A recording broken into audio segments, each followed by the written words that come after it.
दोस्तों नमस्कार, जोहार। चलिए जानते हैं झारखंड सूबा की ताज़ा खबरों को, लेकिन उससे पहले अगर आपने अभी तक इस चैनल को सब्सक्राइब नहीं किया तो सब्सक्राइब कर लें, जिससे कि आपको झारखंड सूबा की ताज़ा खबर रोजाना मिलती रहे। तो सबसे पहली खबर, रक्षा राज्य मंत्री संजय सेठ ने किया बड़ा तालाब रांची का निरीक्षण, सफाई करने के निर्देश। केंद्रीय रक्षा राज्य मंत्री संजय सेठ ने बड़ा तालाब का निरीक्षण किया और इस दौरान उन्होंने उपायुक्त राहुल कुमार सिन्हा एवं नगर निगम के अधिकारियों को पूरी तरह से तालाब की सफाई करने का निर्देश दिया है। साथ ही उन्होंने कहा कि तालाब की सफाई में जो भी संसाधन की आवश्यकता होगी उसे उपलब्ध करवाई जाएगा। और इस दौरान झील बचाओ अभियान समिति के संरक्षक राजीव रंजन मिश्रा भी मौजूद थे। उन्होंने कहा कि तालाब के निचले स्तर से सफाई करनी होगी और तभी यहाँ पर रहने वाले लाखों लोगों को बदबू से राहत मिलेगी। अगली खबर, आधुनिक खेती कर रहे लातेहार के किसान, दोगुनी हो रही आय। झारखंड का लातेहार जिला नक्सलियों के खौफ के नाम से जाना जाता था, लेकिन अब यहाँ की तस्वीर और तकदीर दोनों ही बदल रही है। यहाँ के लोग अब परंपरागत खेती छोड़कर आधुनिक खेती की ओर ध्यान दे रहे और अपनी आय को दोगुनी करने में लगे हैं। और इस कड़ी में लातेहार जिले में सरकार की मदद से जालिम खुर्द में 5 एकड़ में आधुनिक खेती के जरिए इंटरक्रॉपिंग के माध्यम से खेती की जा रही है, जिसमें ड्रैगन फ्रूट, मक्का, बीट, बैगन, मछली पालन, मुर्गी पालन, गाय पालन, बकरी पालन का काम किया जा रहा। अगली खबर, डीआईजी से परमिशन लिए बिना एसपी ने 4 थानेदारों का किया तबादला, अब जारी हुआ नोटिस, देना पड़ेगा जवाब। डीआईजी हजारीबाग सुनील भास्कर से स्वीकृति लिए बगैर एसपी चतरा विकास कुमार पांडे ने 4 थानेदारों का तबादला कर दिया है। अब डीआईजी ने इसे गंभीरता से लिया है और एसपी से स्पष्टीकरण पूछते हुए चारों थानेदारों का तबादला आदेश निरस्त करते हुए सूचित करने को कहा। और इसमें दारोगा मानव मयंक को तकनीकी शाखा से सिमरिया थाना, अभिषेक कुमार सिंह को मयूर हंड से इटखोरी थाना, मनीष कुमार 1 को साइबर थाना से हंटरगंज एवं सनोज कुमार चौधरी को हंटरगंज से कुंदा थाने में पदस्थापित किया गया था। अगली खबर की बात करें तो जेपीएससी की ओएमआर सीट में त्रुटि, मामले की सुनवाई पूरी। बता दें कि झारखंड हाईकोर्ट के जस्टिस डॉक्टर एसएन पाठक की कोर्ट में ओएमआर सीट में गलत रोल नंबर को सुधारने की मांग वाली याचिका पर सुनवाई की गई है और दोनों पक्षों को सुनने के बाद कोर्ट ने अपना फैसला सुरक्षित रख लिया है। कोर्ट ने कहा कि मुख्य परीक्षा से पहले फैसला सुनाया जाएगा और 22 जून को मुख्य परीक्षा आयोजित होनी है। इस संबंध में मयंक कुमार सिंह ने हाई कोर्ट में याचिका दाखिल की है और सुनवाई के दौरान प्रार्थी की ओर से कहा गया कि जेपीएससी ने सिविल सेवा परीक्षा के लिए विज्ञापन जारी किया है, जिसकी प्रारंभिक परीक्षा में वो भी शामिल हुए थे। अगली खबर, राज्य कर्मियों के स्वास्थ्य बीमा का टेंडर रद्द, अब नए सिरे से किया गया जारी। राज्य सरकार के पदाधिकारियों, कर्मियों, पेंशन धारकों आदि के स्वास्थ्य बीमा को लेकर बीमा कंपनी के चयन के लिए पूर्व में निकाला गया टेंडर रद्द कर दिया गया है। स्वास्थ्य विभाग ने पुराने टेंडर को रद्द करते हुए अब नए सिरे से टेंडर आमंत्रित किया है। स्वास्थ्य विभाग ने इस वर्ष की शुरुआत में ही बीमा कंपनी के चयन के लिए टेंडर आमंत्रित किया था। 5 लाख रुपए तक का स्वास्थ्य बीमा के लिए टेंडर भरने वाली कंपनियों में 2 कंपनियां टेक्निकल बीड में चयनित हुई थी और बताया जा रहा कि 2 ही कंपनियों के तकनीकी बीड में योग्य पाए जाने के कारण इसका फाइनेंशियल बीड नहीं खुला है और इस पर वित्त विभाग से भी परामर्श लिया गया था। अगली खबर, गैंगस्टर अमन श्रीवास्तव के शूटर शिव कुमार को झारखंड हाईकोर्ट से मिली बेल। गैंगस्टर अमन श्रीवास्तव के शूटर शिव कुमार उर्फ शिवेंद्र को झारखंड हाईकोर्ट ने जमानत दे दी है। शिव कुमार ने अपने अधिवक्ता अमन कुमार राहुल के माध्यम से जमानत याचिका दाखिल की थी, जिस पर हाईकोर्ट के न्यायाधीश जस्टिस रंगन मुखोपाध्याय और जस्टिस दीपक रोशन की डबल बेंच में सुनवाई की गई थी। बता दें कि एटीएस ने शिव कुमार को 11 दिसंबर 2022 को गिरफ्तार किया था, जिसके बाद से वह न्यायिक हिरासत में था। एटीएस ने अपनी चार्जशीट में बताया कि अमन श्रीवास्तव गैंग के अपराधी रंगदारी एवं लेवी से पैसे जुटाते हैं और उन पैसों से हथियार खरीदकर आतंक कायम करने के लिए गोलीबारी एवं आगजनी कर व्यवसायी ठेकेदारों में खौफ फैलाते हैं। अगली खबर की बात करें तो झारखंड में सिर्फ 12 नक्सलियों का दस्ता सक्रिय, सबसे बड़ा दस्ता चाईबासा में एक्टिव। झारखंड समेत पूरे देश में माओवाद कमजोर हुआ है।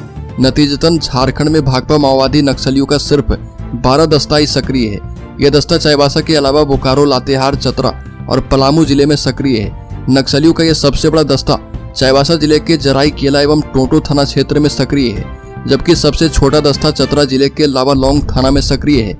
केंद्रीय गृह मंत्रालय की समीक्षा के बाद देश के 9 राज्य के 38 जिलों में अब सिर्फ माओवाद प्रभाव होने की बातें सामने आई है और इनमें झारखंड के 5 जिले भी शामिल हैं। केंद्र सरकार ने माओवाद प्रभाव के आधार पर LW यानी लेफ्ट विंग एक्सट्रीम जिलों को 3 श्रेणियों में बांट दिया है। पहली श्रेणी में नक्सल प्रभाव वाले जिलों को रखा गया है और दूसरी श्रेणी में उन जिलों को रखा गया है जो कि अति माओवाद प्रभावित है। अगली खबर, बोकारो के पोंडा गांव से 4 आदिवासी बच्चों के गायब होने से हड़कंप, बाल तस्करी की आशंका। झारखंड के बोकारो में कसमार थाना क्षेत्र के पोंडा गांव से 4 आदिवासी बच्चे 2 दिनों से लापता हैं। स्वजनों के द्वारा काफी खोजबीन के बाद भी बच्चों का सुराग नहीं मिल पाया है। बच्चों के अचानक गायब हो जाने से स्वजनों के साथ पूरा गांव पूरी तरह से चिंतित है। मामले में स्वजनों ने कसमार थाने में बच्चों की गुमशुदगी का मामला दर्ज करवाते हुए प्रशासन से बच्चों को सकुशल बरामदगी की मांग की है और बताया गया कि पोंडा गांव निवासी रोहित कुमार का 12 वर्षीय पुत्र सागर हांसदा, बाबूदास मांझी का 14 वर्षीय पुत्र राजू बेसरा, जितेंद्र कुमार हांसदा का 13 वर्षीय पुत्र शशिकांत हांसदा एवं रोमन मांझी 13 वर्षीय पुत्र निखिल सोरेन अहले सुबह से ही गाँव से गायब है। अगली खबर, JPSC की सालों से बंद पड़ी नियुक्ति प्रक्रियाएं होगी बहाल। झारखंड लोक सेवा आयोग में कई ऐसे पद हैं जिनकी नियुक्ति प्रक्रिया बरसों से लंबित है। कई पदों के विरुद्ध आवेदन तो मांगा लिया गया है, लेकिन नियुक्ति प्रक्रिया ठप है। कुछ पदों पर नियुक्ति प्रक्रिया JPSC के स्तर पर ही लंबित है, तो कुछ पदों के मामले में संबंधित नियुक्ति रूलबुक या फिर आरक्षण को लेकर संबंधित विभागों से पत्राचार किया जा रहा है। कई एकल पदों पर नियुक्ति की प्रक्रिया भी 1 वर्ष से अधिक समय से लंबित है।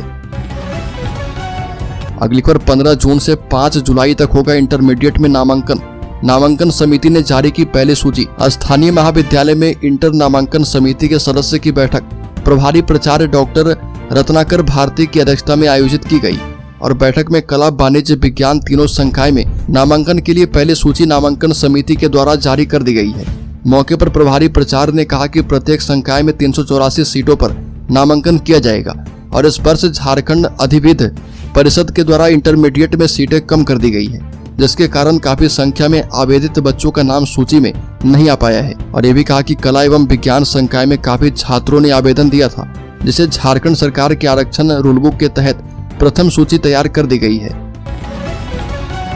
अगली खबर, झारखंड के 2 सांसदों ने मंत्री बनते ही कर दिया है बड़ा ऐलान। भाजपा प्रदेश कार्यालय में केंद्रीय बाल एवं महिला विकास मंत्री अन्नपूर्णा देवी एवं रक्षा राज्य मंत्री संजय सेठ का स्वागत कार्यक्रम आयोजित किया गया। दोनों केंद्रीय मंत्रियों ने इस अवसर पर भगवान बिरसा मुंडा की प्रतिमा पर माल्यार्पण किया। इस अवसर पर केंद्र में NDA की सरकार बनने को लेकर खुशी जताई गई और दोनों मंत्रियों ने राज्य में इसी साल होने वाले विधानसभा चुनाव में भी जीत का दावा किया है। अगली खबर, मुस्लिम बहुल गांव में रामनवमी की शोभा यात्रा पर 40 साल से प्रतिबंध था। हिंदू कार्यकर्ता ने निकाली यात्रा तो झारखंड पुलिस ने कर लिया गिरफ्तार। बता दें कि झारखंड के हजारीबाग में अप्रैल में रामनवमी के दौरान शोभा यात्रा निकालने पर हिंदू कार्यकर्ता अमन कुमार को 2 महीने बाद गिरफ्तार कर लिया गया है। अमन पर 12 अप्रैल 2024 को रामनवमी की शोभा यात्रा निकालने का आरोप है और 40 वर्षों से बड़का गांव महुदी में कभी भी रामनवमी की शोभा यात्रा नहीं निकली थी, लेकिन इस साल अमन ने यात्रा निकाली थी और इसके कारण कांग्रेस झारखंड मुक्ति मोर्चा सरकार की पुलिस ने अमन सहित कई अन्य लोगों के खिलाफ FIR दर्ज कर ली है और अमन को सनातन धर्म के लिए समर्पित बताते हुए उनकी मां का दावा है कि उनके बेटे ने एक रथ बनाकर उसे अपने हाथों से हजारीबाग से रांची तक खींच लिया था और उनकी मां का कहना है कि अमन की लोकप्रियता सरकार और कुछ नेताओं को पच नहीं रही है। अगली खबर, मतदाता सूची से नाम हटाने से संबंधित शिकायतों की होगी जांच। मुख्य निर्वाचन अधिकारी ने दिए हैं निर्देश। लोकसभा चुनाव के दौरान मतदाता सूची से मतदाताओं के नाम हटा दिए गए थे और कई ऐसे मतदाताओं की शिकायतें मिली है। अब इसकी जांच की जाएगी और मुख्य निर्वाचन अधिकारी के रवि कुमार ने इन शिकायतों की नियम के मुताबिक जांच कर आवश्यक कार्रवाई करने के निर्देश दिए हैं। और इस क्रम में मुख्य निर्वाचन पदाधिकारी ने जिला निर्वाचन पदाधिकारियों से कहा कि लोकसभा चुनाव के दौरान मतदाता सूची से गलत ढंग से नाम हटाए जाने की कुछ शिकायतें प्राप्त हुई है, जिनका नियम के मुताबिक सत्यापन किया जाए। अगली खबर, रांची DC ने समाहरणालय में बैठक की। सभी अल्ट्रासाउंड क्लिनिक का सख्ती से निरीक्षण करने का निर्देश दिया है। रांची DC राहुल कुमार सिन्हा ने समाहरणालय में जिला सलाहकार समिति PC एंड PNDT की बैठक की और DC ने वैसे क्लिनिक जो अनिबंधित हैं और कोई अप्रशिक्षित व्यक्ति अल्ट्रासाउंड का कार्य कर रहा उस पर कार्रवाई करने के निर्देश दिए। DC ने कहा कि लिंग निर्धारण करने वाले क्लिनिक पर PC एंड PNDT प्रावधान के तहत कार्रवाई करें, जिसमें 5 वर्ष का जेल एवं 50,000 रुपए दंड का भी प्रावधान है। और बता दें कि जिले में नए निबंधन के लिए 13 अल्ट्रासाउंड क्लिनिक की स्वीकृति दी गई है। अगली खबर रांची पहुंचा कुवैत। हादसे में मारे गए हुसैन का शव डोरंडा के कब्रिस्तान में किया गया सुपुर्दे खाक। कुवैत के मंगाब शहर में इमारत में लगी आग से रांची के अली हुसैन की हुई मौत के बाद हादसे के 3 दिन बाद अली हुसैन का शव रांची पहुंचा है और इस दौरान रांची के उपायुक्त राहुल कुमार सिन्हा भी एयरपोर्ट पर मौजूद थे। उन्होंने मृतक के परिजनों को 5 लाख रुपए का मुआवजा दिया और 24 वर्षीय अली हुसैन पिछले महीने ही 27 मई 2024 को रांची से कुवैत कमाने के लिए गया था और रांची के हिंदपीढ़ी का रहने वाला था। पिछले बुधवार को कुवैत की इमारत में भीषण आग लग गई थी। अगली खबर राज्य के बोकारो जिले में 5 लाख के गहने की चोरी। रेलवे कर्मचारी के घर में चोरी। गर्मी छुट्टी मनाने निकला था पूरा परिवार। बोकारो रेलवे स्टेशन के नजदीक स्थित रेलवे कॉलोनी निवासी सह रेलवे ऑपरेटर राजकिशोर झा के क्वार्टर संख्या DS15C से शनिवार की रात चोरों ने घर का ताला तोड़कर गोदरेज अलमारी में रखे लगभग 15 लाख रुपए का सोने चांदी का गहना चुरा लिया और इस संबंध में भुक्तभोगी ने बालीडीह थाने में मामला दर्ज करवाया। भुक्तभोगी श्री झा ने बताया कि उनकी पत्नी एवं बच्चे सहित पूरा परिवार गर्मी का छुट्टी मनाने अपने गांव गए थे और नाइट शिफ्ट में रात्रि 10 बजे ड्यूटी में गए थे। सुबह 6 बजे जब वो ड्यूटी से लौटे तो घर के दरवाजे का ताला टूटा पाया।